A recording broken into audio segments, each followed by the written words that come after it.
नैवेद्य दाखवायचा, अर्पण करायचा, वस्तू जी आहे त्याच्या खाली मंडल करायचं असतं.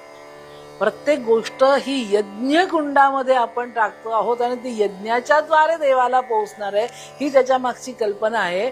आणि त्यामुळे चौकोनी मंडल करतात, असं असं असं असं हे यज्ञवेदीसारखं असतं. आणि त्याच्यामध्ये मग तो नैवेद्याचं जे काही ताट असेल, कुंडा असेल, जे असेल ते ठेवायचं आणि त्याच्या भोवती पाणी फिरवायचं. आणि ते पाणी फिरवल्यानंतर एक हात हृदयापाशी लावायचा, तो काही लोक असाही धरतात. आणि एखाद्याला आपण भरवत असतो जणू काही, तसा त्या पदार्थाचा वास त्या देवाला देण्यासाठी ते असा वास द्यायचा असतो. आणि मग त्या